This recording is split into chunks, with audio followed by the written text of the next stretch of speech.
franchement, je dis la vérité, je savais pas ce que je fais. Dans 90% du cas, je sais jamais ce que je fais. Et ça vient, j'ai des intuitions, des sensations, des pensées, pas parfois, même parfois obsessives, en me disant ok, c'est ça que je veux et je lâche rien. Quand j'avais plus d'énergie, j'étais vraiment en burn-out. À 25 ans, j'étais en burn-out. Mais pas à cause du travail, je pense que c'était une accumulation de mon enfance, de tous ces voyages. C'était tellement intense comme vie qu'à 25 ans, moi j'étais déjà j'étais au bout. Énergétiquement, je pouvais pas tenir le cap de travailler toute la journée en fait. Mais ça, je l'ai compris que plus tard. J'essaye de cultiver l'instant présent au maximum par différents outils ou la pratique de la méditation aussi dans la vie de tous les jours. Toujours les décisions qu'on prend maintenant, l'état de présence qu'on a maintenant va définir la qualité de notre futur.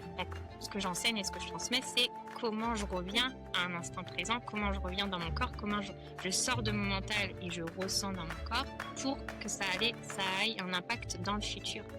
À ce moment-là, on peut avoir tout l'argent qu'on veut, on peut avoir un super métier. L'apparence, c'est génial, mais si intérieurement on n'est pas aligné, il y avait un décalage entre la vie que je menais et qui j'étais vraiment. Mais dans le masculin, c'est un peu différent. Il y a plus l'action, etc. Le féminin aussi, on a besoin à l'intérieur de soi, on a deux énergies, l'énergie masculine et féminine. Et mon travail ces dernières années, c'est tellement le chaos, parce que quand tu as beaucoup de chaos dans ta vie, c'est que ton féminin, il est trop développé.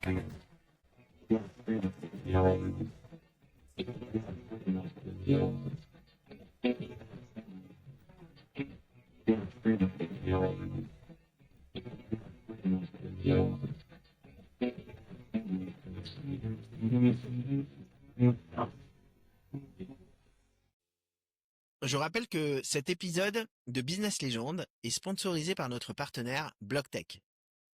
BlockTech, c'est une technologie qui répond à une question très simple. Pourquoi, en 2026, l'immobilier n'est-il toujours pas vraiment achetable en ligne? On peut tout acheter en ligne.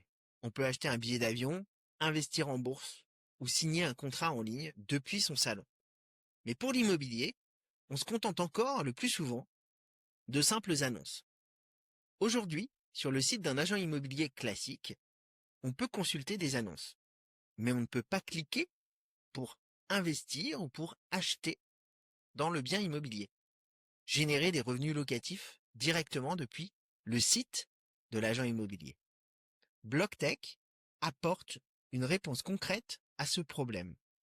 C'est une solution en marque blanche qui est destinée aux professionnels de l'immobilier, qui leur permet de transformer leur site internet en véritable plateforme d'investissement immobilier en ligne. Concrètement, les clients peuvent investir dans l'immobilier de manière fractionnée à partir de petits montants et percevoir des revenus locatifs sans avoir à acheter un bien en entier. Pour les professionnels, c'est un changement de modèle. Ils digitalisent leurs transactions, créent de nouveaux revenus récurrents et rendent l'investissement immobilier plus accessible, plus fluide et surtout plus moderne. On peut parler ici d'immobilier 2.0. Un immobilier plus simple, plus ouvert et aligné avec les usages digitaux d'aujourd'hui. Si vous êtes un professionnel de l'immobilier, alors je vous invite à comprendre comment intégrer cette technologie à votre activité et donc à contacter BlockTech. Je vous mets leur email ici et leur site internet www.block-tech.co. BlockTech, c'est la technologie qui rend l'immobilier accessible et digital. Bonjour à tous, je suis Grégory Brenig et aujourd'hui je reçois Perrine Beauvais dans Business Legend. Bienvenue Perrine dans notre podcast, je suis ravi que tu aies accepté mon invitation. Merci. Écoute, vraiment je suis ravi de t'avoir aujourd'hui avec nous. Business Legend, je vais expliquer un petit peu ce qu'on fait, qui on est. Donc c'est un podcast qui retrace les histoires personnelles et professionnelles de ceux qui, à leur manière, ont marqué leur domaine. Ici, on ne parle pas uniquement de réussite, mais de parcours, de choix de vie, de moments de doute, de prise de risque, d'échecs même, et parfois de véritables tournants décisifs. Que tu sois un entrepreneur, un investisseur, un créateur, un salarié ou indépendant, si tu es passé par des moments forts qui t'ont transformé, alors toi aussi, tu as une légende à raconter. Pendant une trentaine de minutes, on va remonter le fil de ton histoire. On va parler de ton enfance, de tes débuts, de ce qui t'a construite, des étapes clés aussi, des défis bien sûr, et aussi de ce qui t'anime forcément aujourd'hui. Le but, c'est d'inspirer, de partager sans filtre et de montrer l'envers du décor de ceux qui font bouger les lignes. Alors encore une fois, Perrine, on est là pour raconter ta légende. Et pour démarrer, comme on le fait toujours dans notre podcast Business Légende, je vais te laisser la parole avec cette première question. Est-ce que tu peux te présenter à notre audience, voilà, comme si tu te présentais à quelqu'un qui n'aurait jamais entendu parler de toi. Merci Grégory pour la présentation. Donc, si je devais me présenter en quelques lignes, sans parler du travail et du perso, je dirais que ce qui caractérise un peu mon chemin de vie jusqu'à présent, c'est que j'ai vécu un peu partout sur la planète, sur tous les continents, sauf l'Océanie et l'Antarctique, en tout cas pas encore. Euh, Ah, Ouais, je suis une personne qui est qui a beaucoup d'intuition. J'aime beaucoup, voilà, les aventures à l'autre bout du monde. J'aime bien prendre des risques. Je suis quelqu'un aussi qui a un petit peu un côté boulimique pour l'apprentissage, donc je suis toujours en train d'apprendre quelque chose. Alors vraiment, ça touche un peu tous les domaines. Donc je parle 4 langues couramment. Euh, donc voilà et après je pourrais aussi, expliquer un petit peu du côté plutôt perso. Donc je suis digital nomade depuis 2019. Actuellement donc là, ok, podcast, depuis la Sicile et puis sinon j'ai passé la plupart, de cette année 2025 au Maroc, à Essaouira, qui est une petite ville côtière près de la mer, à 2h40 de Marrakech pour ceux qui connaissent pas. Je fais un peu de promo et ouais. ouais, donc c'est très chouette. C'est un super spot. C'est un super spot de surf d'ailleurs. Ouais, beaucoup de kitesurf, de surf, et je pense que ça va être une destination pour les digital nomades qui est en train de prendre de l'ampleur. Bon, l'internet est pas super stable, mais ils y travaillent. Et puis, du côté plutôt pro, pour vous présenter, en fait, j'ai 2 activités bien distinctes actuellement. Donc, d'un côté, je suis assistante virtuelle et OBM, Office Business Manager, c'est ce qu'on appelle. Donc, je soutiens et je travaille directement avec des coachs et des entrepreneurs qui ont des business en ligne. Donc, je suis dans l'infoprenariat, on va dire. Et donc, c'est un peu un mélange entre des tâches exécutives, mais aussi j'aide à structurer, à créer des SOP, à structurer le business de A à Z. Donc, en recommandant des outils ou parfois en étant le point de contact entre les différents freelancers, les différentes personnes dans l'équipe. Donc ça, c'est une partie, Ok, on va dire, ça prend 50% de mon activité de travail. Et puis à côté de ça, j'ai aussi l'autre 50% où je me dédie à l'accompagnement de femmes qui souhaitent se reconnecter à leur corps, pour entamer un chemin de guérison aussi, pour retrouver plus de paix intérieure, justement pour un peu redéfinir qu'est-ce que c'est notre succès, son succès à soi, comment on a envie de se sentir dans la vie, et réaligner un peu tout ça parce que parfois c'est un peu le chaos. Parce que de base, en fait, je suis certifiée enseignante de méditation de pleine conscience et puis de là, ok, ben, j'utilise pas mal d'outils, de base de pratiques de méditation, des pratiques énergétiques et somatiques. On va directement travailler avec le corps, tout simplement pour, voilà, qu'il y ait un changement durable en soi pour que ça puisse se refléter à l'extérieur, dans ses relations, dans son domaine de travail, ou tout simplement avec soi-même, hein, parce que les femmes, elles ont toujours des problématiques, avec, l'amour de soi, l'estime de soi, puis comment on se positionne dans un business et cetera. Donc ça peut toucher différents domaines en fonction de la problématique de la personne et c'est des mentorats de 3 mois, voire 6 mois. Et là, actuellement, par exemple, je suis en formation pour pouvoir aussi enseigner et guider, dans les écoles pour les enfants et les ados. Donc toujours en lien avec la méditation puisque moi, ça va faire, maintenant presque 10 ans. J'ai un parcours assez atypique avec beaucoup de retraites en silence. J'ai beaucoup été guidée, par, voilà, soit des moines, j'étais beaucoup dans des ashrams, dans des monastères. J'ai un parcours où, en fait, je suis dans le monde matériel et beaucoup parfois, je me suis retirée de la société pendant plusieurs mois, voire plus, où j'ai pas travaillé. waouh, Donc ça a été on and off. Voilà, je trouve encore mon J'a- équilibre, c'est pas évident. j'adore. Ouais, c'est pas évident parce que ça me permet de redéfinir aussi qu'est-ce que c'est, la réussite pour moi. Bon, on en reparlera peut-être tout à l'heure. Mais donc, j'ai eu des phases où pendant un an et demi, j'ai pas travaillé, où j'ai passé beaucoup de temps en Asie, énormément de temps en Asie, Donc voilà, ça englobe un peu une présentation générale Waouh! actuellement dans ma vie. Et ouais, j'ai un parcours pas mal avec Vipassana. Je pense que tu connais parce qu'en Israël, ils ont beaucoup de centres Vipassana de méditation et c'est fully booked. Moi, quand j'étais à Chypre, j'avais essayé d'avoir une retraite là-bas et ils sont bookés 6 mois à l'avance. On peut pas, c'est très difficile d'avoir une place. Les Israéliens, ils Ouais, sont ouais, c'est beaucoup dans les très centres. populaire. Ouais, ouais, Exact. absolument. Je crois que c'est le pays où c'est le plus populaire parce que normalement, quand tu fais une demande, tu as 3 mois pour pouvoir faire la demande. Mais en Israël, 6 mois à l'avance, c'est pas possible, quoi. Donc j'avais C'est essayé. vrai, c'est vrai. Je suis jamais venue en Israël du coup. Donc Eh voilà. ben, écoute, c'est un voyage à prévoir. Oui, ça serait chouette. Donc voilà pour la en global, j'ai sûrement oublié des choses si je devais résumer, mais c'est à peu Non, mais c'est hyper intéressant, c'est hyper intéressant. Du coup, on va retracer un petit peu, du coup, on va cadrer un petit peu tout ça parce que j'ai envie de rentrer dans. J'avais plein de questions là qui me viennent, etc. Je trouve que tu as un parcours hyper intéressant. Et donc t'es digital nomade, près. c'est ce que t'expliques, tu voyages beaucoup, etc. Mais du coup, tu es originaire d'où? Tu viens de France au départ? Alors oui, donc toute ma famille est d'origine France, même si j'ai une grand-mère qui est immigrée, immigrante italienne, donc italienne du sud de l'Italie. Et ils sont tous plus ou moins donc dans l'est de la France, à 5 minutes de l'Allemagne, 1 heure du Luxembourg, tu vois, Metz, Ok. Ouais. euh, Metz. Mais en fait, moi, je suis née à Reims. Mais j'ai jamais vécu à Reims, en fait. On va dire jusqu'à mes 7 ans, je suis tranquille. J'ai vécu dans le même appartement avec ma famille, etc.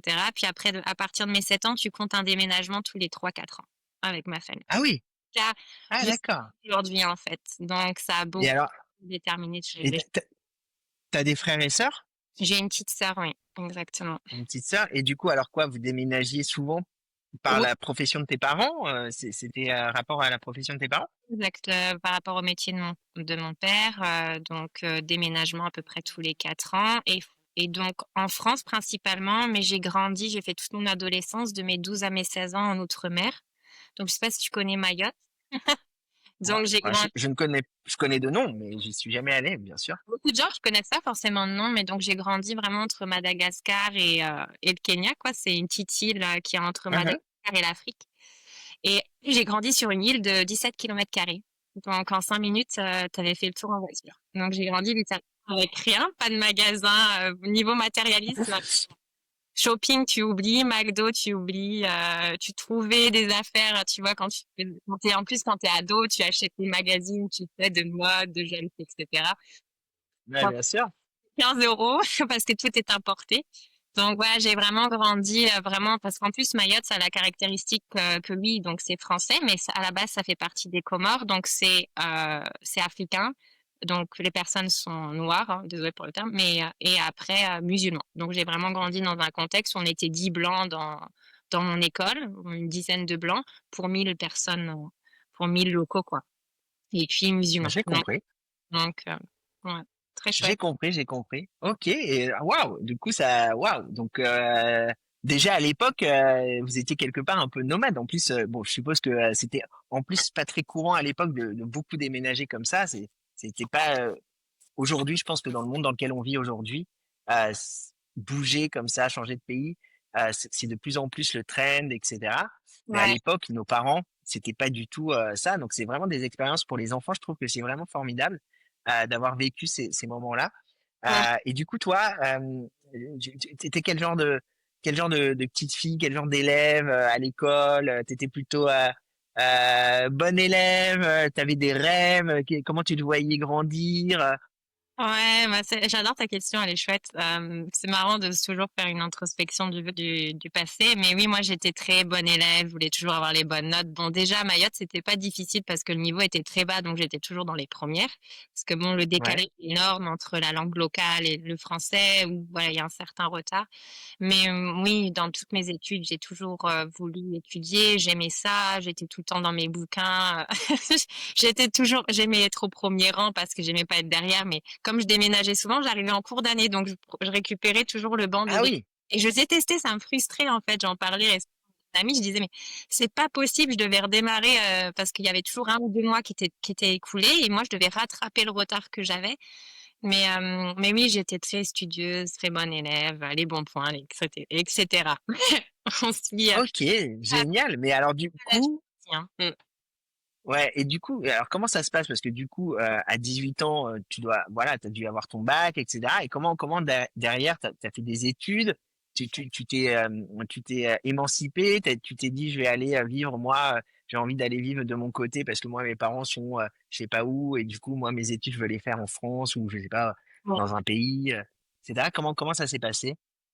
Comment ça s'est passé? C'est que moi, j'avais pas vraiment forcément des grandes ambitions d'école de commerce, des trucs comme ça, même si j'aurais pu. On a voulu un peu me mettre dans des écoles de commerce, dans le truc Sciences Po, etc., parce que j'avais d'excellentes notes. Mais moi, il y a pas grand-chose qui m'intéressait à part les voyages et les langues étrangères.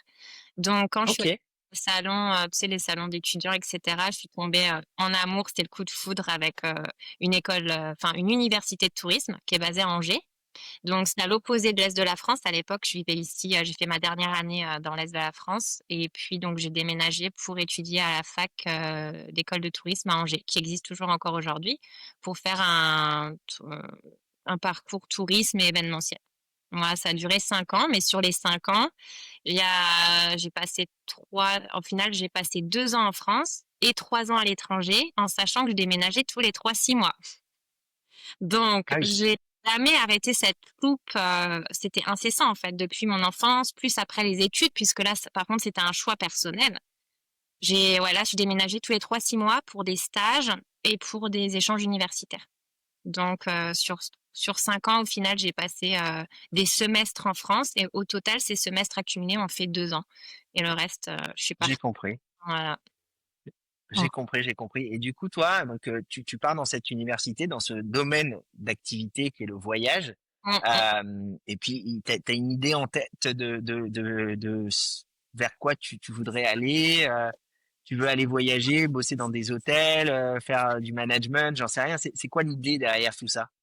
Moi, il n'y avait pas vraiment Aucune. d'idée. En fait, la vie elle m'a toujours porté étape par étape sans que j'avais pas de vision claire en fait, mais sur mon chemin au fur et à mesure, on avait beaucoup de différentes matières avec différents professeurs qui venaient témoigner, des tours opérateurs, les croisières, les hôtels. Donc, on avait pas mal de champs de possibilités. Et ce qui faisait le fort de mon université, c'est que je suis pas restée assise sur les bancs de l'école, c'est que je suis partie en stage tous les ans. Donc, on devait se débrouiller tout seul, on devait faire notre CV, on devait envoyer. Et moi, en fait, je cherchais toujours à aller au soleil et sur les îles. Donc, du coup, je prenais Google Maps, je checkais, je faisais des zooms comme ça, j'ai dit, tiens, Tenerife, c'est pas mal le sud là, et j'envoyais 60 CV. Et sur les 60, on avait peut-être 2 qui me répondaient, et après, je partais en stage comme ça. En fait, dans ma logique, c'était pas vraiment une stratégie, mais je me disais, il faut absolument que je parle les langues. Donc, il faut que je passe un an à l'étranger, n'importe quel contexte, où, etc., c'était pas très grave, mais pendant un an, j'ai focalisé sur l'espagnol, donc je suis partie à Tenerife, et j'ai enchaîné avec le Mexique. Et l'année suivante, j'ai enchaîné avec Malte et les États-Unis et le Pérou aussi. Mais donc du coup, je voulais focaliser vraiment sur les langues étrangères parce que dans mon domaine, c'était que ça qui allait faire la différence en fait. Pour que je puisse avoir un métier dans n'importe quel domaine au final. Mais voilà, c'était ma Ah, petite génial. idée Et là. donc, du coup, aujourd'hui, tu parles 4 langues, tu as dit. Donc, français, anglais, espagnol, Et j'imagine. ouais, et italien. Plus récemment, l'italien, je l'ai appris beaucoup sur le tard, plus tard, pour me reconnecter à mes origines, à mes ancêtres, etc. Ça, c'est une autre histoire parce que c'est aussi venu, ça s'est imposé à moi. J'ai pas vraiment eu le choix. Je me suis pas dit un matin, ouais, je vais étudier l'italien. Non, j'avais pas du tout ça à la fac, mais par les personnes que j'ai rencontrées, puis j'ai fait beaucoup d'allers-retours en Italie. Et puis au final, c'est une manière d'honorer aussi ma grand-mère et puis mes origines parce que ça nous remet un pied dans, au final, un peu nos racines. Donc voilà. Ouais, bien sûr. Mm. C'est génial. Et donc, du coup, l'italien, donc tu es en Sicile en ce moment, c'est ce que tu nous as dit. Et l'italien, donc tu l'as repris et tu es parti en Sicile aussi pour ça, pour reconnecter par rapport à tes racines. Est-ce Ouais, que c'est un lien? il y a forcément un lien. J'aime bien l'Italie. J'aime bien l'Italie. Je crois que l'année dernière, j'avais fait 2 mois à Pise et j'aime bien revenir aussi pour garder à niveau mon italien, etc. Mais oui, il y a sûrement un lien. Puis c'est une île, il fait beau, ça reste le bassin méditerranéen, donc ça correspond un peu à ma personnalité. Donc, même Chypre, au final, Chypre, c'est l'île d'Aphrodite, etc. Tu vois, il y a toujours, les lieux en soi m'ont toujours indirectement Inspiré? inspiré ou attiré. Et pour moi, l'environnement, ça fait quand même 90% de Ouais, je mon suis d'accord. bien-être, en fait. Vraiment Ouais, 90%. Je suis d'accord avec toi. Ok, ok. Alors on va revenir donc étudiante, Angers, la fac, tu voyages, les stages, etc. Et du coup, les langues très important évidemment quand on travaille dans le tourisme. Toujours un plus d'avoir plusieurs langues évidemment. Donc c'était une bonne idée de faire ça. Surtout, ça correspondait aussi à ton caractère, à ta personnalité, puisque tu aimes voyager. Donc voilà, on sent que tu es curieuse dans des voyages, etc. C'est vraiment ça qui est frappant dans ta personnalité qu'on découvre au fur et à mesure. Et du coup, quel genre de stage, quel genre de job tu fais? Je demande ça parce qu'en fait, c'est intéressant. Tu sais, on est beaucoup suivi aussi par des jeunes qui écoutent, qui regardent notre podcast et du coup, ils aiment bien comprendre parce que souvent, les jeunes, ils démarrent dans des stages et ils sont un peu déçus du travail qu'ils font, etc. au départ, etc. Alors que c'est ce qui te construit. Tu as besoin de passer par ces étapes-là. Et donc, c'est intéressant de comprendre qu'on est tous passés par le même, les mêmes chemins. On a tous fait des stages, des trucs plus ou moins marrants et parfois même sympas. D'ailleurs, les stages les plus sympas sont souvent ceux à l'étranger parce que du coup, tu découvres tout. Et Ouais. du coup, donc toi, tu pars en stage. Donc c'est quoi tes premiers stages? Tu fais quoi dans le tourisme? Bah, le premier, tout premier stage, c'était à Tenerife dans un hôtel 5 étoiles. Donc, j'ai de la chance, j'ai jamais fait de café, etc. Parce que très vite, on pouvait aussi voir, parce qu'ils te mettaient quand même un peu à l'épreuve au début. Ils te regardent, ils observent avant de te mettre à la réception. Donc, j'ai fait presque ouais, 3 mois et demi de réception dans un hôtel. Ça me permettait d'observer ce qui se passait, d'être vraiment au sein d'une équipe. Je travaille. En fait, moi, tous mes stages, c'est comme si j'étais employée, hein. Faut être juste. C'est juste que j'étais pas payée en conséquence, mais le travail était le même. Donc, ils te forment, etc. J'ai beaucoup de gratitude. En effet, il faut bien commencer quelque part. Et moi, j'avais vraiment cette envie d'apprendre. Je viens pas forcément d'un milieu, voilà, je viens d'un milieu assez modeste ou, comment on dit, euh, ah non, non, parce que je sais pas comment on dit en France, mais en gros, voilà, mes parents, ils ont classe moyenne, etc. Moi, je voulais Ils, expérimenter la bah, vie, expérimenter les ils, stages. ils, ils faisaient quoi tes parents dans la vie? Euh, Ils faisaient quoi comme métier? mon père est retraité actuellement, il est gendarme. Donc toute sa vie très cadrée, très dans le gouvernement, les règles, etc. Puis ma maman, elle a eu un parcours un peu difficile où elle n'a pas trouvé ce qu'elle voulait faire. Elle a beaucoup suivi mon père, donc ça a été un petit peu compliqué, mais elle s'est reconvertie à 50 ans, elle est devenue infirmière. Mais il y a eu tout un parcours, il y a eu des étapes pour devenir infirmière. Ça a pris du temps. Enfin, quand on se construit, c'est justement à travers ces stages, ces étapes, et la vie nous met les choses devant nous au moment où on doit prendre des décisions et on est toujours bien guidé si on arrive à être dans le silence, à écouter. Mais oui, par rapport au stage, ouais, peu importe ce que je faisais, c'était l'envie d'apprendre les langues et j'étais toujours avec une espèce de joie de vivre et j'ai eu des super maîtres de stage. Donc l'hôtellerie, ensuite j'ai fait un stage, donc ça c'était dans le privé, mais après ça j'ai dit non, je vais pas étudier l'hôtellerie, c'est très prenant, t'as pas trop de vie dans ce domaine-là. Donc c'était un choix. Après, j'ai dit: «Oh, je vais tester le privé». Donc j'ai fait un stage à Malte dans ce qu'on appelle une DMC. Ça s'appelle une Destination Management Company. Donc c'est comme un tour opérateur, mais qui accueille des gens sur place. C'est pas il organise des voyages, il accueille des groupes sur place. Donc là aussi, je travaille en anglais, super maître de stage, mais je parlais pas du tout anglais, hein. Moi, à l'époque, je sais même pas comment j'ai eu ce stage parce que j'avais fait semblant de bien parler anglais et je suis arrivée là-bas, il était complètement déçu. Mais comme j'apprends très vite, en 3 mois, il m'a dit je suis fière de toi parce que Oh, c'était pas évident. bravo. Après, j'ai fait un stage. Donc, après le privé, j'ai voulu tester donc le domaine public. Donc, dans le tourisme, tu as plein de choses. Tu as les offices de tourisme, mais tu as aussi ce qu'on appelle des convention bureaux. J'ai travaillé pour Atout France, qui est le dieu du tourisme dans mon domaine. Enfin, c'est vraiment le top du top. Et donc, c'est relié au gouvernement français. Je suis partie à Los Angeles. Donc là, j'étais dans les bureaux à Beverly Hills. J'étais hyper jeune, hein, j'avais 21 ans. Mais jamais j'ai rêvé de ça, en fait. Moi, c'était plus quelle structure, qu'est-ce que je vais apprendre de cette structure, et après, les lieux se mettaient en place en fonction de ça. Donc, je voulais travailler dans un hôtel, après, je voulais travailler dans une DMC, après, je voulais travailler pour Atout France. J'ai envoyé dans le monde entier pour Atout France, et il y en a deux qui m'ont sélectionné. Et puis, j'ai terminé au bureau des congrès de Bruxelles en stage. Donc, j'avais fait mon mémoire sur ça. Donc, encore une fois, le mémoire m'a guidée à ce stage-là. Je voulais travailler pour un bureau des congrès n'importe où dans le monde. Donc, j'ai postulé partout et c'est tombé sur Bruxelles. Et suite à ça, CDD et CDI. Voilà. Très courte, mais voilà. C'est. Génial, génial. Donc, premier job à Mm, Bruxelles. mm, mm. Et alors, qu'est-ce qui se passe là? Donc, tu emménages à Bruxelles, tu démarres, entre guillemets, une carrière qui s'enchaîne un peu comme ça, par opportunité, hein. Finalement, c'est vraiment ça. On t'a proposé de rester, un CDD, un CDI, c'est ce que tu expliques.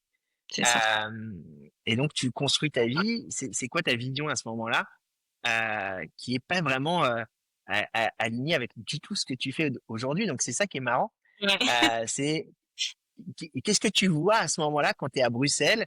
Tu dis, ah bah je vais prendre un super appart, je vais peut-être même penser à acheter, à m'installer, à truc, je sais pas. C'est quoi la vision à ce moment-là, quand tu commences ta carrière à ce moment-là? Ouais, je crois que je dois avoir 23 ans, j'ai déjà fait presque le tour du monde et en fait, je suis vraiment épuisée psychologiquement, émotionnellement. J'ai plus du tout envie de voyager, plus envie de bouger parce que après mes études, c'était beaucoup.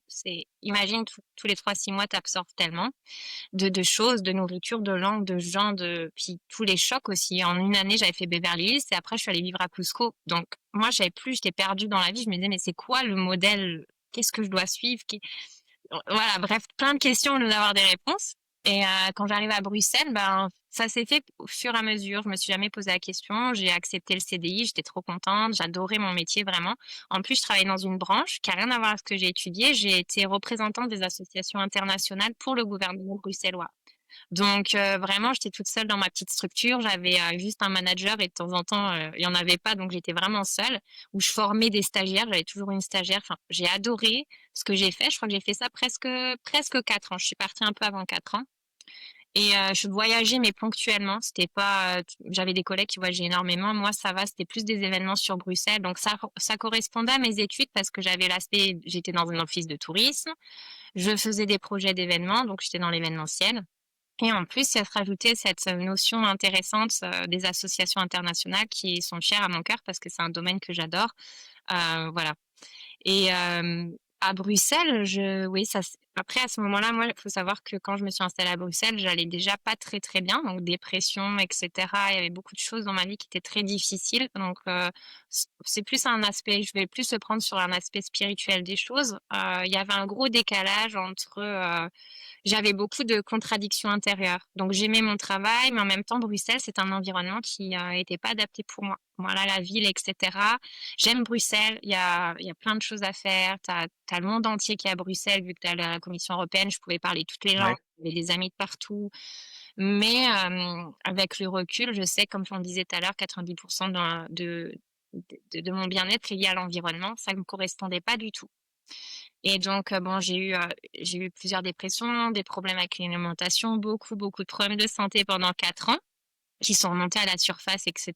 Donc, c'était compliqué. J'avais un bon travail, une bonne stabilité, mais à côté, ma vie intérieure, le bien-être intérieur, cette paix intérieure, etc., c'était pas du tout aligné. Donc, peu importe l'appartement, l'argent que j'avais qui rentrait, moi, je voulais donner tout ça et j'avais fait un deal. Je disais, s'il vous plaît, aidez-moi.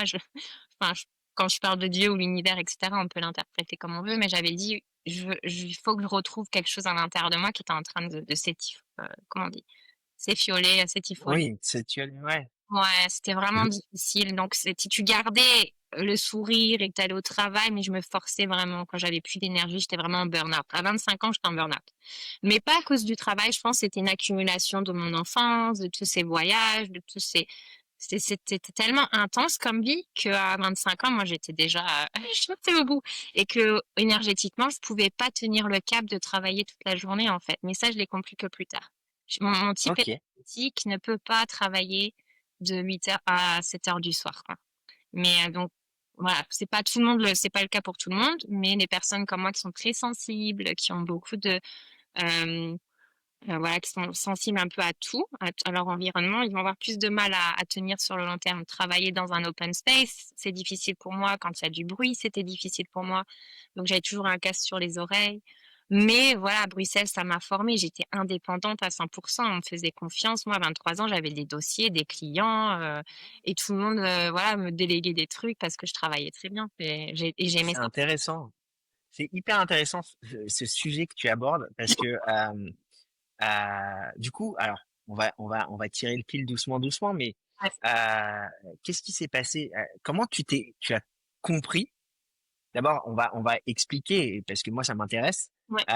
de comprendre ce chemin. Tu vois, tu parles de tout un champ spirituel, énergétique, etc. Et je trouve ça hyper intéressant. Et se comprendre soi-même, ça c'est vraiment quelque chose qui ne s'apprend pas. Il y a aucun moment dans la vie, aucune école de la vie où on t'explique comment t'écouter, comment te comprendre, comment définir ton caractère, comment définir, parce qu'on te juge à l'école, Ouais. mais on t'explique pas pourquoi on t'a jugé comme ci, pourquoi on t'a jugé comme ça, et tu ne peux même pas te défendre presque pour dire bah non, moi je crois pas que je sois comme ça ou comme ci ou machin, et d'essayer de se comprendre soi-même. Je trouve que c'est hyper important, et je crois que alors on se posait pas ces questions-là Non. dans les générations de nos parents, nos grands-parents, etc. Je pense qu'on est les premières générations à mettre de côté ce que tu vois, ce que tu avais, c'est-à-dire tu avais un job, une stabilité, etc. Et dans l'ancien temps, dans le temps de nos parents, nos grands-parents, c'était suffisant. Mm, C'est-à-dire que c'est fini, c'est tout. On s'arrête là et on garde cette stabilité. Et c'est, peu importe, t'es heureux, t'es pas heureux à l'intérieur, il faut que tu vives avec. C'est ça le bonheur, plus ou moins, qui était dans la vie, dans la tête, dans l'esprit des gens. Et nous, on a cassé nos générations, les dernières générations ont cassé ce truc-là en disant, ben non, on n'est pas obligé de vivre comme ça. ouais. Et, et, et donc, du coup, qu'est-ce qui s'est passé? Donc, à Bruxelles, t'es parti, qu'est-ce qui s'est passé? C'est quoi le moment où t'as dit stop? Bah, déjà, quand j'avais signé mon CDI, je savais que ça allait pas durer toute la vie. Moi, j'avais mis une espèce de timeline. J'avais dit, OK, j'épargne de l'argent, puis après, je repars voyager parce que c'est, au fond de ça, j'ai toujours été une nomade. Et, donc, j'avais toujours ce désir-là. Mais le gros déclic, c'était ma santé. Vraiment, j'ai dû faire un choix entre ma santé et mon travail. Et vraiment, tout tombait en lambeaux. J'avais énormément de problèmes de santé et beaucoup, beaucoup d'eczéma au point que j'allais à l'hôpital régulièrement. Je faisais des crises régulièrement. J'avais mais plus d'énergie. En fait, spirituellement, c'est comme si on m'avait, j'étais complètement drainée, je sais pas si on dit ça en français. J'avais Mhm. plus de capacité émotionnelle, j'avais plus de capacité physique, j'étais en burn-out à tous les niveaux et pour mon âge, Ah oui, c'est ça, c'est une dépression, quoi. Tu sens la dépression, voilà, tu ressens plus d'émotions, la joie, la peine, tout ça. Tout est plat, quoi. mais je pense que ça peut parler à beaucoup de gens. C'est comme si tu as enfin tout ce que tu as voulu avoir, parce que moi, c'est un aboutissement d'avoir un CDI, en plus d'avoir un super poste. C'est pas comme si je travaillais dans un truc que j'aimais pas. J'avais tout ce que je voulais. J'avais un super appart, j'avais un super job, j'aimais mes collègues, j'avais rien à redire en fait. Mais il y avait ce vide intérieure et ces remises en question, je me disais: «Mais pourquoi il y a rien qui va au niveau de ma santé, au niveau de mes relations, personnelles en tout cas?» Le travail, ça allait super bien. C'était mon pilier en fait qui m'a fait tenir et puis à un moment donné avec l'eczéma et cetera et toutes ces douleurs physiques, littéralement physiques, émotionnelles. Donc moi, il faut savoir qu'à cette époque-là, je commence à méditer, hein, ça parce que j'étais tellement, il y a rien qui allait et je me suis assise sur un coussin. Je sais pas ce que j'espérais de base. Encore une fois, pas de stratégie, pas de plan. C'est quelqu'un qui s'est mis sur mon chemin, qui m'a parlé de ça, etc. Donc Bruxelles a été ma porte d'entrée dans tout ce qui est spirituel, pouvoir enfin m'asseoir en silence. Ça a été extrêmement difficile, mais voilà, je remercie Bruxelles pour ça. Il y a des gens qui m'ont entourée, il y a quand même beaucoup de gens qui m'ont aidée. J'avais des petits coachings par-ci par-là dans mes collègues et tout ça, qui étaient des femmes beaucoup plus âgées que moi, qui étaient aussi mes amies. Et puis, et donc voilà, le déclic, ça a été, j'ai eu l'opportunité d'aller en Chine pour un mariage. Et à ce moment-là, j'ai dit, Ok, tu sais quoi, j'arrête tout, je démissionne. Je crois que 6 mois à l'avance, je leur ai dit j'arrête. Et puis, je suis partie en Chine un mois et je suis partie en Thaïlande pour mon premier Vipassana de 10 jours assis, parce que je pratiquais déjà de plusieurs années, mais j'avais pas fait les 10 jours en silence. Et ok, puis de là, je suis restée en Asie, en fait. Ils ont même annulé enfin, j'avais jamais eu ça, mais mon billet d'avion s'est carrément annulé, donc j'ai dû rester en Asie.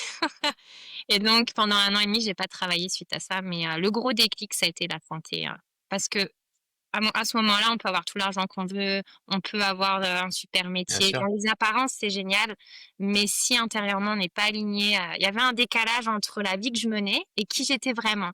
Mais ce décalage, même s'il était minime, des fois il y a des gros décalages, des fois il y a des petits décalages, mais ces décalages-là, ils sont assez, importants pour qu'il y ait un mal-être qui se crée et que notre santé soit impactée ou nos émotions notre niveau émotionnel et nos relations et cetera Bah, sont je impactés. comprends tout à fait ce que tu veux dire. Ouais, Et je suis sûr que ça parle à beaucoup, beaucoup de gens, parce que déjà moi ça me parle, ouais. voilà, donc je vois très bien ce dont tu parles et ce que tu veux expliquer par là. Donc du coup toi tu pars, donc tu démissionnes, tu pars en Asie, et donc là qu'est-ce qui se passe? Donc pendant 1 an et demi tu dis que tu travailles pas, C'est ça.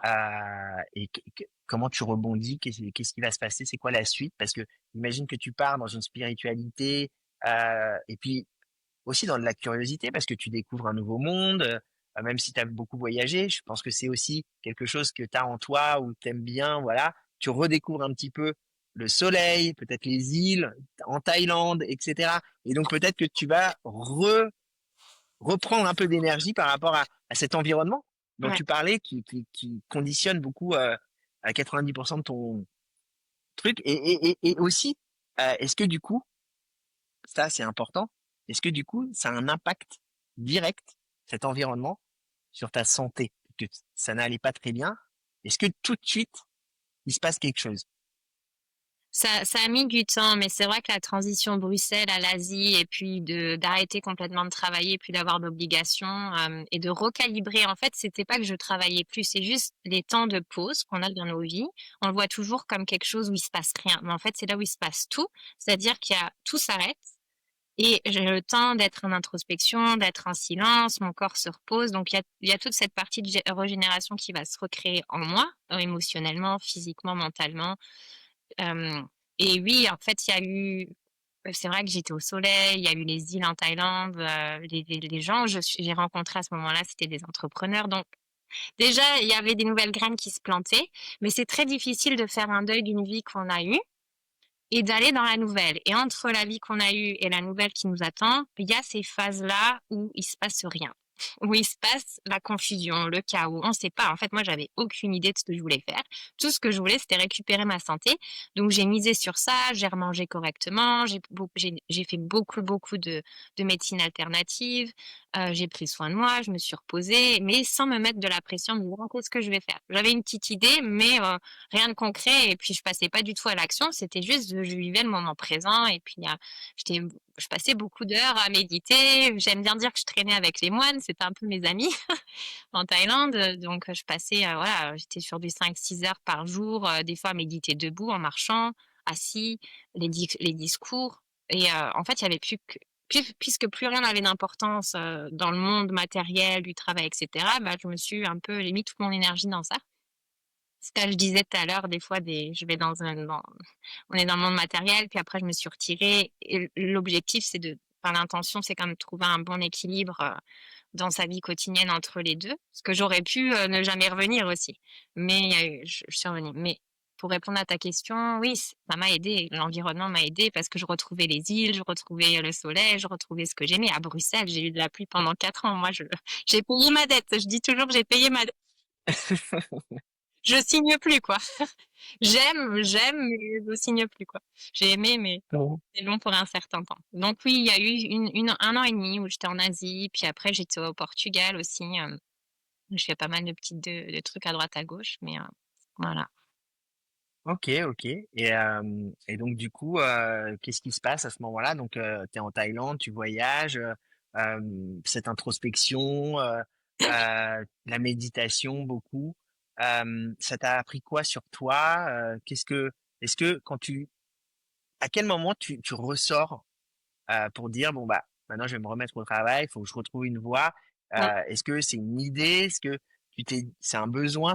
Comment ça se passe? Enfin, je veux dire sûrement naturellement, mais c'est quoi le moment où parce que bon voilà après t'es revenu en Europe, digital nomade, 50% du temps et on va parler aussi de l'autre qui est très intéressante, sur cette partie, où tu t'occupes, du coup, des femmes et de l'alignement, par rapport à on va en parler. Ça aussi, ça m'intéresse beaucoup. Est-ce que tu peux nous dire comment tu sors de là-bas?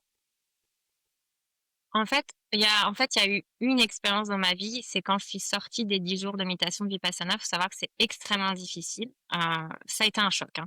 Suite à ça, je voulais plus parler à personne.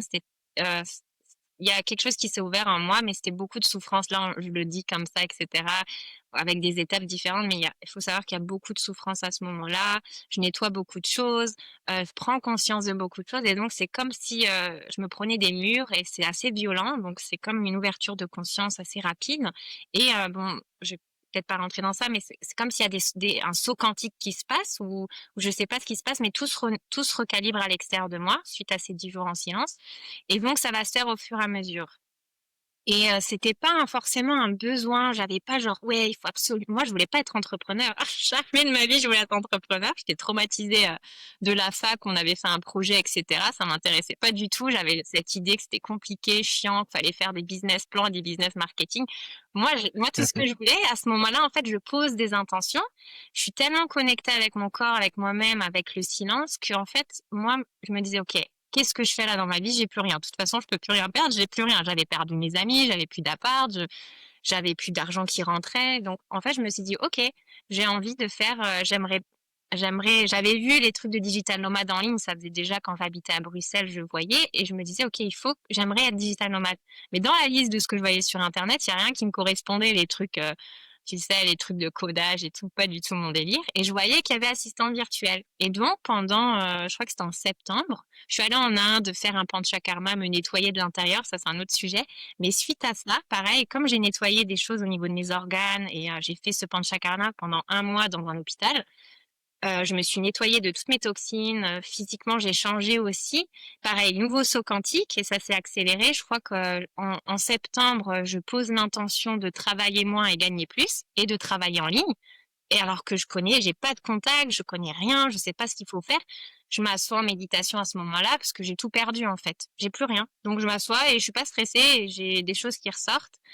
Et j'étais en Inde. Et en Inde, je pose ces intentions-là. Et tu vois, c'était en septembre. En janvier, j'avais mon premier client et j'ai gagné mes premiers euros en ligne en fait. Bon, voilà. Mais ça s'est fait au fur et à mesure. C'était pas, je me suis pas mis de pression, c'était juste, je voulais ça, je savais que je voulais ça, et après il fallait, bon, on appelle ça la manifestation, mais c'est plus subtil que ça parce que dans mon fort intérieur, tout était aligné de nouveau. Il y avait une certaine paix en fait. Ça venait pas de ah il faut absolument que je regagne de l'argent, oh il faut absolument que je sois digital. Maintenant, tout était tellement apaisé que j'ai juste posé des intentions et j'ai peut-être fait 1 ou 2 actions en vrai, j'ai pas fait tant que ça et ça s'est créé comme ça. Voilà, à partir de janvier, je suis arrivée à Chypre et puis là j'ai commencé à travailler en ligne et puis 3 mois après, il y a eu le Covid. Donc voilà. Ok, ok. Donc là, on est aux alentours des années 2019-2020, 2009. euh, juste avant le Covid. Et du coup, donc tu étais en Inde. Tu commences à te trouver un peu sur cette histoire de digital nomade. Et puis tu as un premier client, un deuxième client, etc. Et donc tu pars à Chypre. Qu'est-ce qui s'est passé? Pourquoi Chypre? Il y a eu, c'est la porte d'entrée de l'Europe quand on vient de l'Inde. Ben, je suis rentrée d'Inde et je me souviens, j'avais pas de maison, j'avais pas d'appart. Ma mère, elle me dit, oh, tu vas aller où? Je dis, oh, je sais pas, je regardais la carte du monde et je dis, tiens, Chypre, ça a l'air pas mal. En fait, moi, je suis quand même Une île.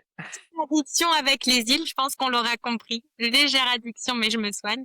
Et donc, en fait, Chypre est venu comme ça, mais il faut savoir, je parle pas grec, je connais rien. Je suis arrivée là-bas, j'étais choquée, en fait, parce qu'il faut une voiture. C'est quand même un monde Ouais. à l'Europe, hein. Enfin, je veux dire, c'est l'Europe, c'est partie de l'Europe, mais on est vraiment sur un autre niveau. Et donc, tout s'est fait au fur et à mesure. Moi, j'avais jamais eu de voiture, donc le premier mois, j'ai gagné mes premiers euros en ligne. Puis on m'a proposé un appart. Puis j'ai acheté ma voiture. Et en 3 mois, je me suis dit, mais c'est fou, ma vie, elle a changé. En moins de 3 mois, tout s'était mis en place. Mais encore une fois, tu vois, c'est d'abord tu prends des décisions et des risques et ensuite ça se met en place. Beaucoup de personnes, et je dis pas que c'est pas bien, ça dépend de comment on fait les choses, mais on a tendance à se dire, ok, je vais me lancer quand j'aurai ça, la sécurité financière d'abord. Moi, j'avais tout perdu et ça s'est fait au fur et à mesure en place. Mais d'abord, j'ai pris des risques et ensuite ça s'est mis en place. Mais oui, donc ça a commencé comme ça. J'avais pas vraiment de plan, c'était vraiment franchement, je dis la vérité, je savais pas ce que je fais. Dans 90 du cas, je sais jamais ce que je fais. Ça vient, j'ai des intuitions, j'ai des sensations, j'ai des pensées, pas parfois même parfois obsessives en me disant: «OK, c'est ça que je veux» et je lâche rien, quoi. Et puis ça se met en général en place. Pas toujours, Ah, mais c'est génial. un lâcher prise à avoir parce que je peux poser une intention, vouloir ça et que ça ne m'arrive pas, parce que je fais confiance extrêmement aussi à mon chemin de vie. C'est-à-dire que si ça m'arrive, c'est que c'est pour moi. Si je travaille pas avec cette personne ou si j'ai pas ce contrat ou j'ai pas ce client, c'est pas grave, quoi. C'est pas ce qui va définir comment je me sens dans ma journée, quoi. Mmh. OK, OK, génial. Donc tu arrives à Chypre, que je connais bien, Ouais. du coup et donc Covid, donc tout s'arrête. Heu et donc qu'est-ce qui se passe? Donc tu ton petit truc en ligne, donc je suppose que tu peux continuer un peu à travailler quand même, même si le monde s'arrête et tout bon, pour tout le monde, ça s'est arrêté, même si on travaillait en ligne, ça s'est quand même arrêté pour tout le monde, hein, peu importe les domaines d'activité, voilà, souvent ça s'est arrêté pour tous. Mais du coup, qu'est-ce qui se passe, à Chypre, Covid, enfermé? En plus, tu voyages beaucoup, on n'en parle pas beaucoup, mais du coup, comment tu construis aussi, ta vie personnelle? Je veux dire, en tant que femme, on va commencer à aussi aborder ce sujet-là. Hem, Est-ce que un jour, voilà, parce que c'est vrai que, être digital nomade, moi j'en ai rarement rencontré, mais c'est vrai des digital nomades qui ont des familles, qui, sont mariés, qui ont des enfants, c'est une vie, pour l'instant j'ai pas encore visualisé le digital nomade qui arrive à vivre, avec des enfants en bas âge, et tu changes de vie tous les 6 mois, tous les 4 mois, c'est pas si évident. Non. Hem, du coup, personnellement, toi tu es toujours célibataire au fur et à mesure que tu avances dans cette vie-là pour l'instant. Comment tu vois les choses? Alors oui, j'ai eu des relations entre-temps, mais c'est vrai que, après je me pose pas la question parce que comme encore une fois, quand je regarde mon parcours et là quand je te parle, je me dis en fait toujours tout s'est bien mis en place. Le jour où je dois construire une famille, que j'aurai les enfants bas âge, je pense pas que je vais voyager. De toute façon, je suis presque à saturation là parce que j'ai presque tout fait entre guillemets, mais c'est vrai que le jour où, je dois m'installer, je me pose et cetera, j'aurai pas de frustration. J'aurai pas à me dire: «Ah ouais, il faut que j'aille ici et là». Non, je l'ai déjà fait en fait. Donc ça, Bien sûr. c'est ma partie à moi personnelle actuellement dans à ce moment-là dans ma vie et quand les choses vont se présenter à moi et qu'il y aura un changement de vie à faire, de plus de stabilité et moi je rêve d'avoir une maison, c'est mon plus grand rêve, tu vois? Mais si je dois encore attendre 20 ans, il y a pas de souci, mais le jour où je l'ai, Ouais. je sais que ça quand ça va se matérialiser, ça va être quelque chose d'incroyable mais oui, en effet, pour tout ce qui est relationnel, c'est un peu difficile. Pas beaucoup de moi, après, bon, j'étais à Chypre pendant 3 ans, donc j'ai eu mes amis, j'avais mes activités, j'étais stable en base à Chypre, hein. Pendant le covid, j'ai quasiment pas voyagé et puis moi, à la limite, rester à la maison, ça me va très bien. J'ai 2 personnalités. J'ai cette personnalité où je suis OK pour aller voyager, mais j'adore être chez moi, rester tranquille et quand il y a eu le covid et qu'on était enfermés, je dis: «Ah, enfin, les gens, ils vont vivre un peu comme moi en silence, à méditer». Il y a eu beaucoup de introspection et moi ça m'a pas dérangée, j'étais pas frustrée puisque je pratique ça depuis quelques années maintenant et du coup j'étais là, bah, ça change rien à ma vie et pour retourner sur, l'aspect des activités, en fait, moi le covid ça a été une bénédiction dans le sens où, en fait, j'ai commencé à gagner plus d'argent parce que l'activité de mon client, elle a boosté à fond parce que les gens étaient à la maison. Mais en fait, tout le monde a eu peur en se disant: «Ouais, l'activité va baisser», mais moi, en fait, c'est là où j'ai eu le plus de travail à faire et donc je me disais: «Mais c'est un truc de fou, j'ai trop de chance». Tout le monde était enfermé, plus de travail et tout, donc j'étais vraiment protégée dans ce sens-là puisque ça faisait 1 an et demi déjà que je travaillais pas. Il y a la transition s'est faite comme ça et j'ai eu de la chance dans le sens où, après j'ai travaillé pour rester dans ce domaine, épauler mon client. On a vraiment fait des gros chiffres d'affaires et donc j'avais énormément de travail, donc c'était chouette. Génial, Donc ouais, non, génial. ouais, il y a des phases de vie où on est impacté, mais les circonstances extérieures déterminent pas pour moi. Tu vois, à ce moment-là, c'est pas favorable, le covid, les circonstances extérieures et pourtant c'est là où je vais, me sentir le mieux, où je vais, voilà, où j'étais bien sur mon île, où j'avais, de l'argent qui rentrait. Je reconstruisais quelque chose au fur et à mesure.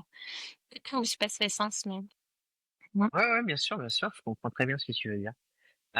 Donc Chypre, du coup, le Covid, tout le monde reste enfermé. Toi, tu as du travail, ça fonctionne bien. Tu es sur une île, il y a un peu de soleil. Et donc, tout ça se remet en place un peu, on peut dire ça comme ça, dans ta vie finalement, avec un job plutôt cool, euh, une vie plutôt alignée avec ce que tu aimes, le voyage, l'île, le soleil. Qu'est-ce qui se passe après? T'es parti de Chypre, t'es resté 3 ans, tu t'es fait des amis, c'était bien. Et c'est quoi la décision du coup? Pourquoi tu pars?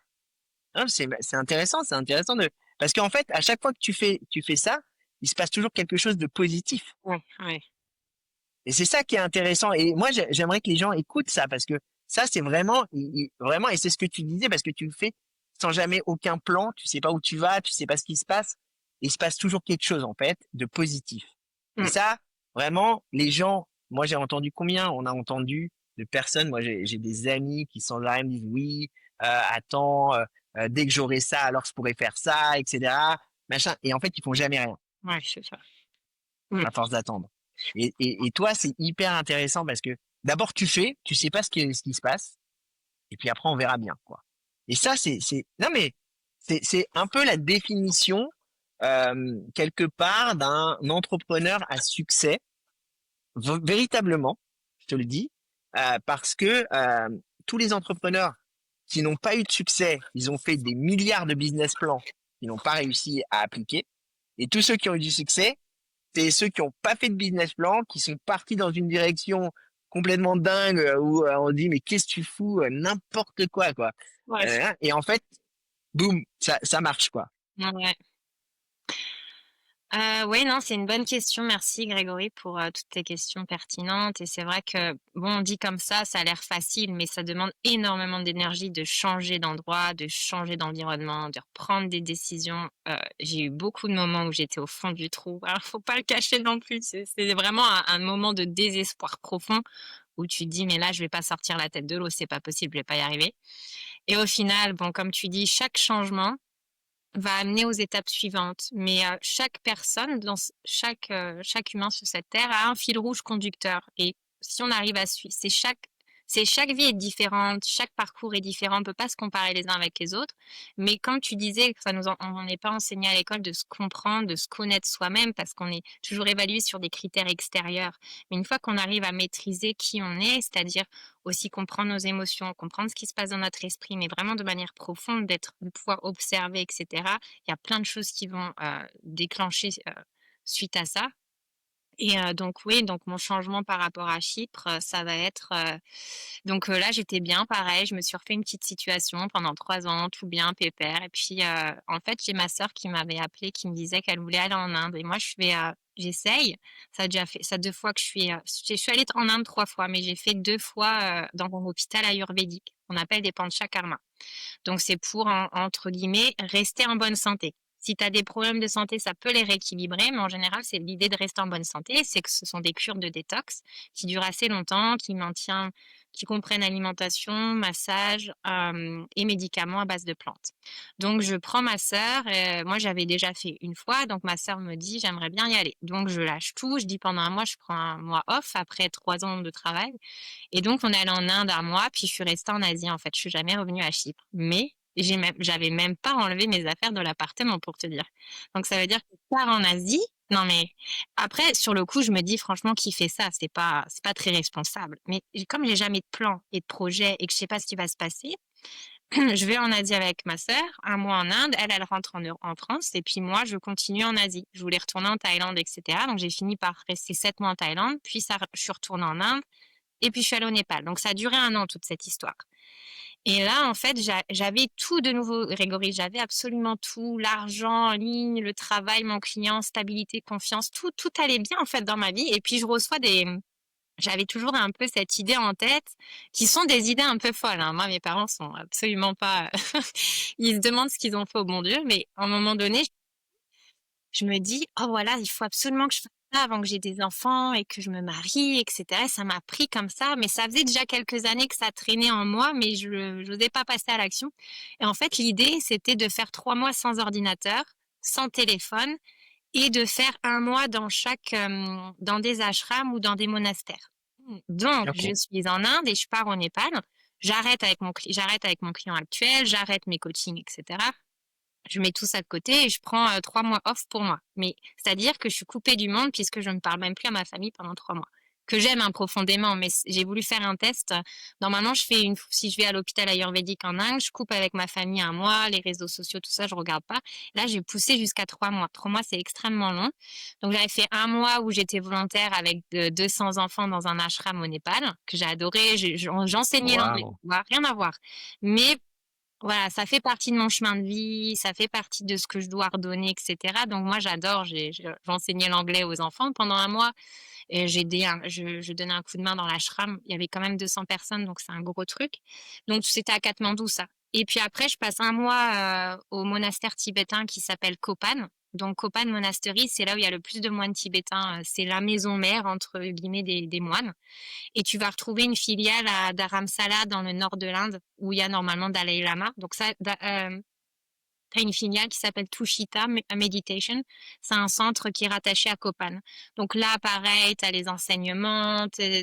On se retrouve 70 étrangers là-dedans à prendre un cours avec les moines et tout. C'est méditation en silence, etc. Et le dernier mois, je l'ai passé dans un centre de méditation. Je sais pas si tu connais Osho. Bon, il est décédé, Non? c'était un ancien maître spirituel indien, assez controversé d'ailleurs. Mais donc j'ai passé 1 mois là-bas à faire aussi Ok. des pratiques et des méditations avancées. Mais du coup, je passais ma journée à faire ça littéralement et j'avais pas de contact avec des amis ou ma famille. L'extérieur. Ça a duré 3 mois. Donc Ouais. voilà. Et puis après, de nouveau, on recalibre les valeurs, qui on est, qu'est-ce qu'on veut, quel type de client, qu'est-ce qu'on veut faire. Et l'étape suivante se repasse. Mais il se passe 1 an. Je passe 1 an à vivre un peu de mes économies de nouveau. Pas parce que j'étais malheureuse, mais je voulais de nouveau expérimenter des choses dans ma vie. Parce que je suis assez jeune, hein, j'ai pas dit, mais j'ai 33 ans. Et pour moi, la première partie de la vie, c'est les expérimentations. Et je pense après 50 ans, je me connais, c'est là où tu redonnes davantage aux autres, à l'environnement, à la communauté, où tu peux davantage rentrer dans ce qu'on appelle le dharma, ta mission de vie, etc. Mais la première partie, elle est faite d'échecs, de difficultés, de recalibrer, d'expérimenter en fait qui on est, tout simplement. Donc voilà. Ok. Ouais. Waouh. Ok. Incroyable. J'adore ces histoires. Je pourrais parler de ça pendant des heures. Vas-y, je pense que c'est bien. Non, mais je te promets, je trouve ça vraiment fantastique parce qu'en fait, bon, moi, je suis marié, j'ai des enfants et en vrai, ça m'attire, mais enfin, je me vois pas abandonner ma famille pendant 3 mois. C'est Tu ça. vois, c'est compliqué. Mes enfants sont petits, etc. Donc voilà, mais ça me parle quoi.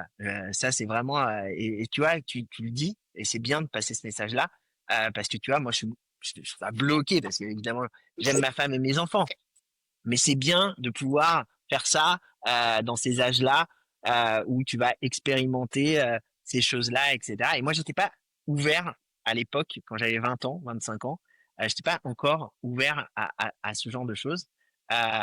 Et voilà, et avec l'âge, je commence à m'ouvrir à ce genre d'expérience qui m'attire de plus en plus. Donc peut-être qu'un jour, Ouais. après 50 ans, quand mes enfants seront adultes, je me verrai bien faire ça, ouais. Je trouve ça intéressant, je trouve ça super intéressant. Donc du coup, pour la deuxième fois, tu repars, tu te recoupes, tu te recentres sur toi, recalibres, etc. de l'intérieur, c'est ce que tu dis.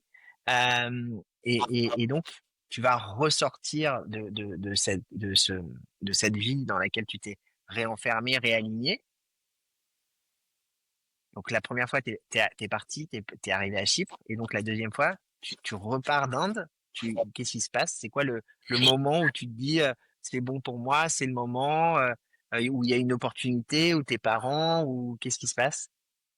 C'est la vie elle-même, en fait. Il faut savoir que quand j'ai pris ces 3 mois off, je méditais beaucoup sur la mort. Donc, je sais que ça va faire peur à beaucoup de gens, mais encore une fois, c'est quelque chose que moi, j'aime les sujets un peu tabous, hein, beaucoup.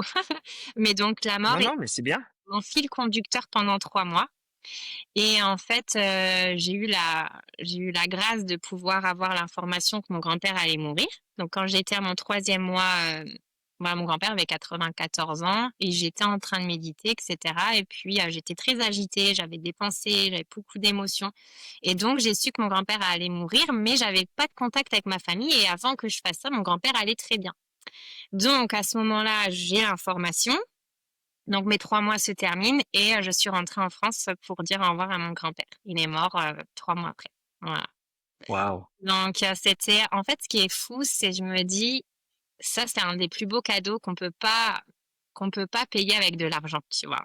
C'est chouette C'est d'avoir le vrai. mais là, le cadeau que j'ai eu après 3 mois d'efforts non-stop de pratique et de retrait, de silence et de vraiment me dédier à cette vie spirituelle intérieure et de me dire d'avoir pu en plus ressentir mon grand-père mourir parce que c'est quelque chose voilà, c'est un peu un tabou en Europe, on va pas trop parler de ça, mais en Asie, il faut savoir que c'est tout à fait normal, que les gens te disent, quand quelqu'un décède, il relâche une énergie, en fait et cette énergie-là, on peut tous avoir la capacité de la ressentir si bien sûr à l'intérieur de soi, c'est le silence, c'est le calme.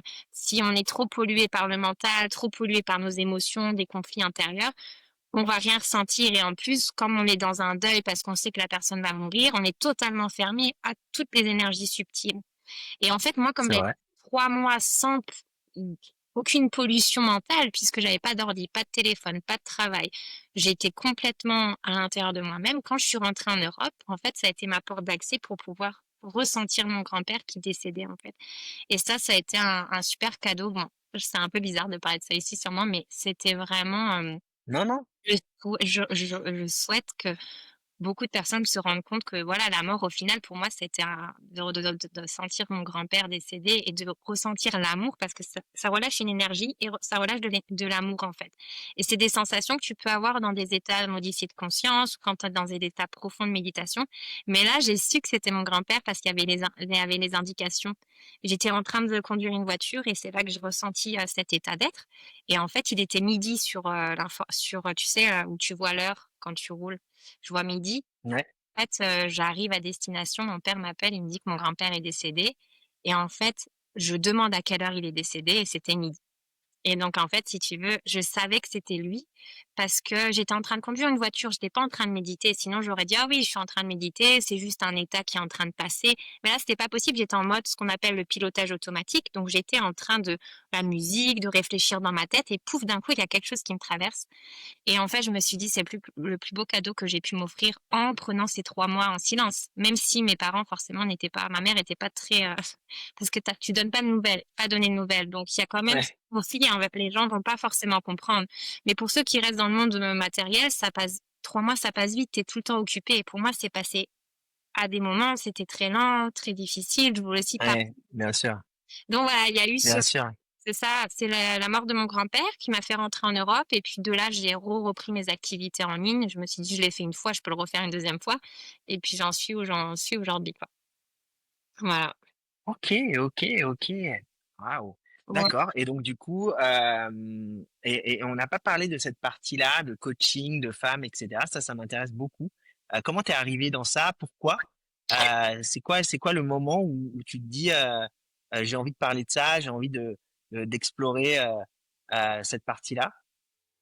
En fait, c'est tout un chemin, hein, de 10 années avec la méditation, les formations que j'ai faites. Je me suis fait accompagner quasiment sur beaucoup de domaines de ma vie et je continue à me former, je continue à me faire accompagner. C'est tout le temps pour moi, ça fait partie de l'évolution.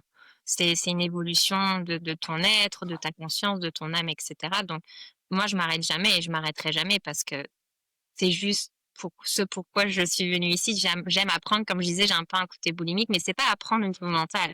C'est justement expérimenter des choses dont j'ai parlé un petit peu aujourd'hui, heu, vraiment expérimenter la vie, mais de manière plus subtile et plus profonde. Puis moi, comme j'ai expliqué, j'ai quand même un parcours assez atypique avec beaucoup de souffrance en tant que femme dans mon corps, au niveau physique, au niveau émotionnel. Les personnes hypersensibles et cetera sont plus sujettes au burn-out, sont plus sujettes à avoir des difficultés relationnelles, sont plus sujettes à, tu sais, à pas forcément, ouais, à rayonner ou se sentir bien avec elles-mêmes parce qu'il y a Ça va dépendre des gens, mais on a quand même ce côté un petit peu aussi perfectionniste, on veut tellement faire les choses bien, on veut que les gens aussi nous aiment et cetera et ça va vraiment drainer la personne et donc oui, après à l'époque au Portugal, j'enseignais la méditation dans des studios de yoga. Pendant le covid, je faisais un petit peu en ligne. Après, j'ai fait des one on one, en personne. Donc là, j'ai repris aussi, en visio. Tout peut se faire en visio en soi, mais en fait, je vais utiliser c'est comme une transmission, c'est-à-dire que, c'est tous les choses que j'ai accumulées, non pas des connaissances, mentales, mais aussi des choses qui se sont passées dans ma vie, dans mon corps et cetera. Avec les différentes pratiques et les outils que j'ai aujourd'hui, ma vie va beaucoup mieux. Donc quand il y a des moments difficiles, une rupture ou des choses difficiles qui m'arrivent encore, aujourd'hui j'ai les outils à disposition pour m'en sortir, alors qu'à l'époque, c'était vraiment le chaos total. J'ai toujours du chaos, on a toujours des moments de dépression, des moments difficiles, mais pas aussi intenses qu'avant, puisqu'avant, je ne savais pas dans quelle direction faire. J'ai personne pour me guider, j'ai personne pour m'accompagner. Je suis juste laissée à moi-même et c'est extrêmement difficile de m'en sortir. Donc j'ai fait plein de choses, j'ai vécu plein de choses, j'ai pratiqué plein de choses avec moi-même et aujourd'hui, c'est ce que j'essaye de transmettre au niveau des différents outils. Mais c'est pas il y a pas de dépendance, c'est que la personne, la femme en face de moi où l'homme doit pouvoir avoir ses outils à lui-même pour être indépendant et pas dépendre d'un gourou ou dépendre de quelqu'un d'autre. Moi, je transmets juste les outils et les connaissances que j'ai accumulées et pour que la personne puisse savoir quoi faire et comment faire en fonction de où elle est dans sa vie actuellement. Comment c'est quoi ses valeurs? Juste parfois juste en se posant de simples questions pour prendre conscience et après si on veut aller plus en avance, on peut aller sur plus de choses beaucoup plus, intimes, plus, subtiles, pour aller nettoyer les traumas, le transgénérationnel, les blocages. Parce que la vie qu'on mène aujourd'hui est toujours un reflet, absolument toujours un reflet de ce qui se passe en nous. Si je Bien commence à sûr. regarder mes relations, j'ai pas d'argent, j'ai pas ceci. C'est toujours un reflet de comment on se perçoit à l'intérieur de soi. C'est très égoïste parce que ça nous renvoie toujours à nous-mêmes et à ce qui se passe en nous, dans l'instant présent. Et donc, moi, j'ai essayé du mieux que je peux, hein, c'est pas toujours facile.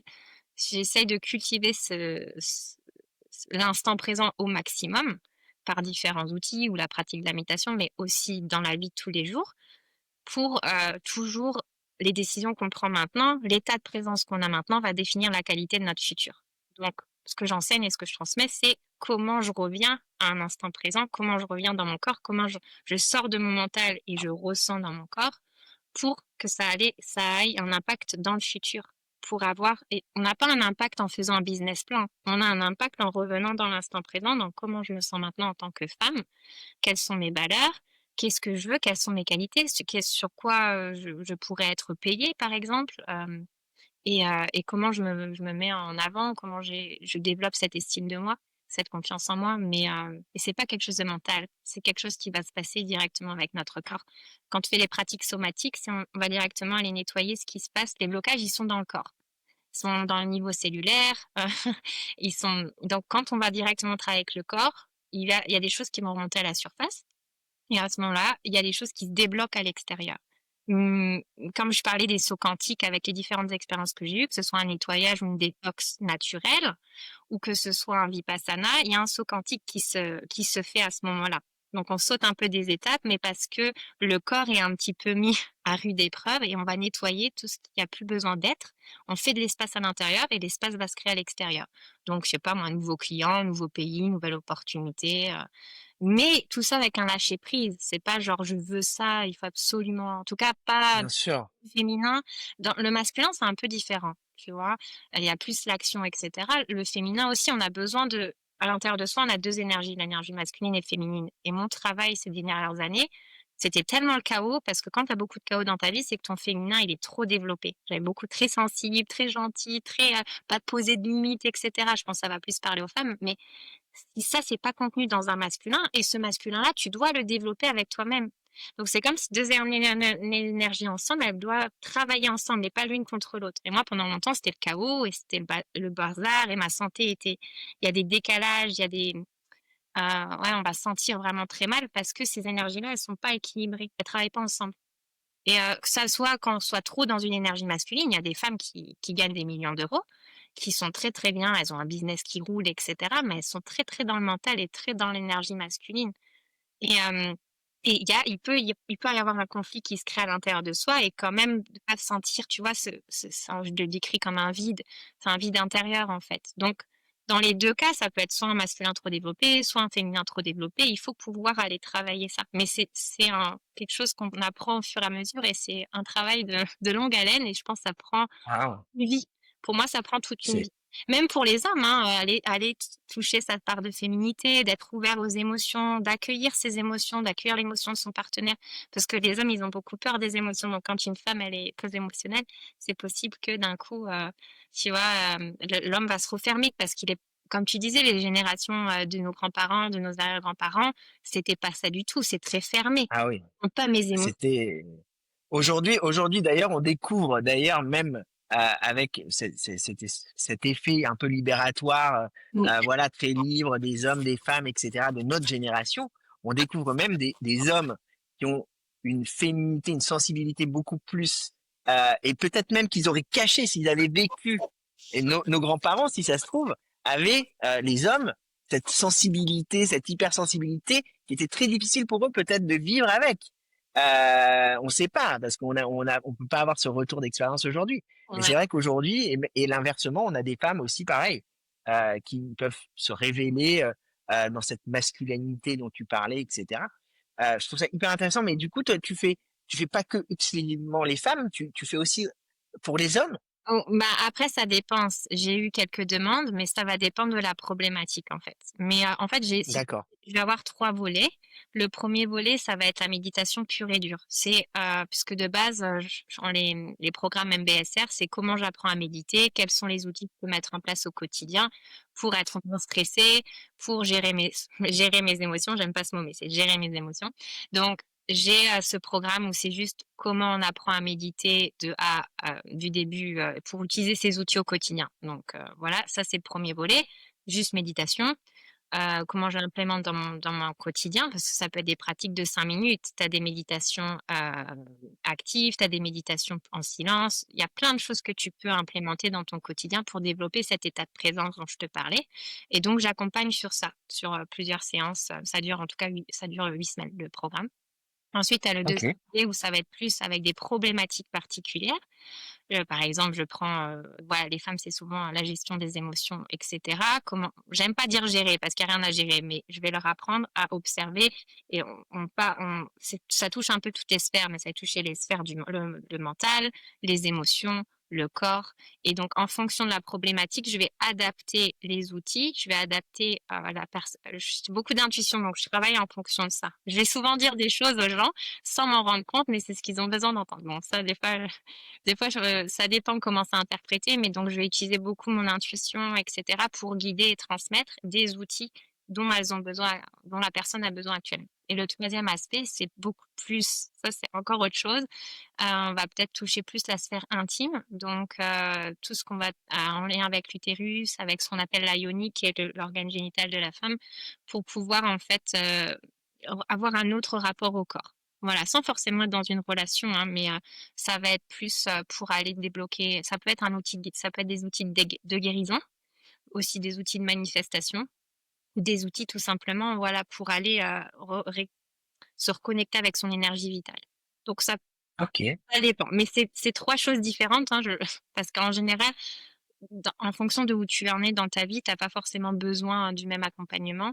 Donc il y a des gens qui C'est ont sûr. besoin de quand tu es déjà un peu il y a certaines personnes qui vont avoir plus de curiosité sur un domaine que d'autres et ça se présente à eux quand, tu vois, tu disais tout à l'heure: «Ah oui, tu es ouvert à ces choses-là maintenant» parce que c'est comme ça, c'était ton timing. Faut pas se forcer, Bien moi, sûr. mon timing a été comme ça jusqu'à présent et je disais: «Voilà, je suis contente de le faire avant d'avoir ma famille et mes enfants», mais pour les autres, c'est le contraire. D'abord, il faut avoir les enfants, la famille et cetera et suite à ça, il y a des portails d'ouverture et de conscience qui vont s'ouvrir et la personne va plus, prendre un chemin, de spiritualité ou autre. Donc voilà, les accompagnements, ça va vraiment dépendre de ce que la personne a besoin, et puis j'ai aussi un autre service que je fais, mais ça, c'est que de temps en temps et c'est assez particulier. En fait, je travaille avec des Indiens. Et les Indiens m'appellent et ou moi, en fonction de si je fais la promo de mon activité, c'est, je traduis ce qu'on appelle de l'astrologie nadi. Donc je facilite le processus et je traduis, dans la langue de la personne, l'astrologie nadi. C'est une astrologie qui vient du sud de l'Inde, du Tamil Nadu et c'est une astrologie basée sur des prédictions. Donc c'est assez particulier. En plus, je travaille avec des Indiens. Ok, Moi, je suis juste l'intermédiaire.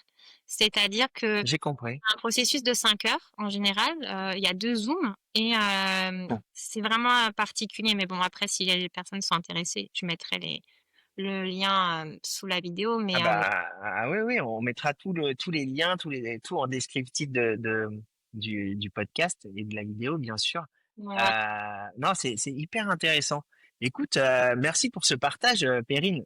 C'est vraiment, enfin, c'était super puissant comme épisode. On va passer maintenant à une petite séquence qu'on adore chez Business Legend. C'est nos petits gimmicks. C'est des questions qu'on pose à tous nos invités. Donc c'est quelque chose de très instinctif, très rapide. Donc il n'y a pas trop besoin de réfléchir. Je vais te poser la première question. Quelle est la meilleure décision que tu n'aies jamais prise dans ta vie? Hem, si on prend des décisions. OK, quand on prend une décision, je dirais d'avoir continué, sur mon chemin de vie avec tout ce qui est en lien avec la spiritualité malgré les obstacles ou, le jugement ou l'incompréhension de l'entourage. Ouais, je dirais que c'est, de continuer sur au fond ce que je considère qui est mon chemin à moi et faire abstraction du reste et de continuer dans cette voie-là. Ouais. Ok, ok. Une chose que tu aurais aimé savoir plus tôt. Heu, je dirais que tout est juste, que tout arrive au bon moment, au bon endroit et que plus on apprend à lâcher prise, à avoir une certaine acceptation sur ce qui se passe dans notre vie, et avoir confiance. Ouais, je dirais, j'aurais voulu savoir que tout ce qui m'arrivait dans l'instant présent, même quand c'était le plus dramatique possible, où je pensais que j'allais pas m'en sortir à tous les niveaux, que c'était bon, que c'était OK pour moi, que c'était juste pour moi, qu'il y a quelque chose de plus grand que moi qui sait où je vais et que je dois pouvoir aussi remettre, parfois, mon sens de contrôle, de vouloir contrôler ma vie dans les mains de quelqu'un, enfin, dans quelque chose de plus grand que ça. Voilà. Ok, ok, ok. Et alors du coup, ça m'amène à cette question qui est toujours très intéressante, assez révélatrice. Si tu pouvais remonter dans le temps, Mmh. et si tu pouvais parler à l'enfant que tu étais à l'époque où tu étais en France ou à Mayotte, tu lui dirais quoi à cette petite fille? Ah, elle est trop bien cette question, j'adore. C'est une bonne question. Je lui dirais que tout va bien se passer. Voilà, qu'il faut pas s'inquiéter parce que moi j'étais très anxieuse, hein. J'ai un profil assez anxieux. Encore maintenant, des fois des petites choses, pour certains c'est normal et moi je vais vite partir dans des trucs, d'anxiété mais ouais, je m'inquiétais beaucoup quand j'étais enfant. Tu sais qu'est-ce qui va se passer dans le futur et etc. Donc je lui dirais: «Tout va bien se passer, juste reste, focalisé sur l'instant présent et en fonction de ça, tout va bien se dérouler, quoi». Ouais, suis tes intuitions, quoi. Ouais, c'est ça. Comme ce que tu fais. Fais confiance à tes intuitions parce que quand on est enfant, tout ça, même pour un homme, hein, une petite femme, Ouais, on est coupé de ça complètement puisqu'on est censé rentrer dans le moule de l'école et faire comme tout le monde. exact. En fait, on m'a souvent même, tu sais, les gens mentent et puis il y a les apparences et les faux semblants et donc du coup, Ouais. tu sais plus analyser, tu sais, en fait, tu penses que toi, tu dis n'importe quoi ou tu ressens n'importe quoi et donc tu vas te couper de ça. Donc il y a tout un chemin pour récupérer ce «pouvoir» entre guillemets.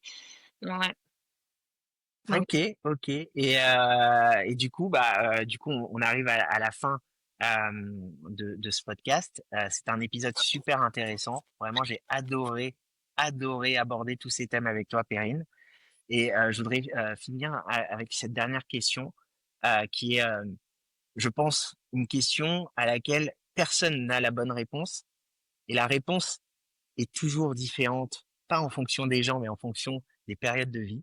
mmh Euh, pour toi, Perrine, aujourd'hui, quelle est ta propre définition du succès et du bonheur, finalement? Ouais, c'est une très vaste question, mais je l'adore, merci de la poser.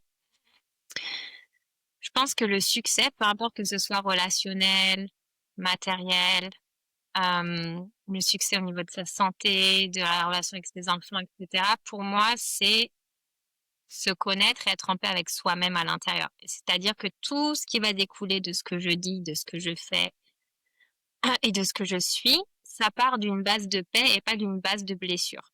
Donc, je vais m'expliquer peut-être un peu par rapport à ça, parce que tu peux avoir beaucoup de succès en apparence à l'extérieur, mais tout ce succès-là découle de ce qu'on appelle des blessures intérieures. Et ça, sur le long terme, ça va s'écrouler. C'est-à-dire que ça peut se maintenir 20 ans, 30 ans, mais après, plus on maintient ça, plus l'illusion est grande et plus le choc et quand ça va s'effondrer, c'est vraiment profond, quoi.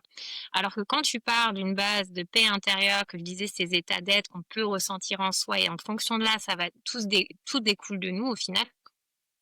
On construit plus lentement, ça met plus de temps, c'est plus frustrant, mais c'est pas quelque chose qui peut s'effondrer sur le long terme. Et c'est vraiment pour moi ça le succès, c'est-à-dire que je tends à travailler encore vers ça, et je pense que c'est toute une vie de travail, c'est que tout ce que je fais dans mon présent découle d'un état d'être de paix et pas de manque ou pas de blessure ou pas de ouais, je veux la validation extérieure, oui, je veux prouver encore plus à mes parents, oui, je veux qu'on m'aime. Donc, il y a plein de blessures, bien entendu. Tu peux les voir dans plein de manières différentes. Mais ça, si on construit sur ça, euh, je veux pas tendre vers ça. Donc, pour moi, le succès, c'est d'aller vraiment, de toujours revenir vers cet état pour être sûr de réaligner. Et c'est un réalignement qui se fait, comme je disais, à différentes étapes de sa vie ou au quotidien. Mais on le voit plus par des phases de vie. Parce qu'on peut être aligné à un moment donné. Et puis après, on va juste, on a des nouvelles prises de conscience, on évolue, on change en tant Ouais. que femme, homme. Et donc, mais c'est donc pour moi la définition du succès, c'est revenir par rapport à ça, à être en paix avec soi-même, avec qui on est, accepter qui on est, parce que les gros décalages que je disais de souffrance à l'intérieur de toi, c'est qu'on n'accepte pas qui on est. On ne sait pas qui on est, on n'accepte pas qui on est. Donc acceptation de soi et travailler, être en paix avec soi et après le reste, le succès dans tous les domaines de vie peut suivre en fait. Voilà. Ouais, ça vient tout seul. Ouais. Bravo. Eh ben, écoute, merci infiniment, Perrine. Je suis sûr que ton histoire va en inspirer plus d'un. C'est un vrai plaisir de t'écouter et de découvrir les coulisses de ton parcours avec ces moments forts, les virages inattendus et toute l'énergie que tu mets. Pour ceux qui nous écoutent et qui aimeraient te suivre ou te contacter, en savoir plus sur ton travail, où est-ce qu'on peut te retrouver? Tu es sur LinkedIn, Instagram, email, tu réponds facilement aux messages? Oui, oui, je suis sur les 3, mais ce qu'on peut faire, je te les donnerai, on peut les mettre sous la vidéo. J'ai l'email qui Ouais, est bien sûr. pour la partie, activité, OBM, VA, puis après réseaux sociaux, LinkedIn et puis Instagram, plus pour les accompagnements. Ouais. Ok, bon bah on va mettre tous les liens évidemment de tes projets en description de l'épisode. Donc n'hésitez pas à aller jeter un œil et découvrir le travail de Perrine, son univers et peut-être collaborer avec elle. Avant de se quitter, qu'est-ce qu'on peut te souhaiter pour la suite? Ben, que que ça aille toujours, de mieux en mieux. Parce que maintenant, oui, merci Grégory, parce que franchement, ça, j'ai l'impression d'avoir une mini thérapie avec toi, tu sais, de reparler de ton CV de la vie.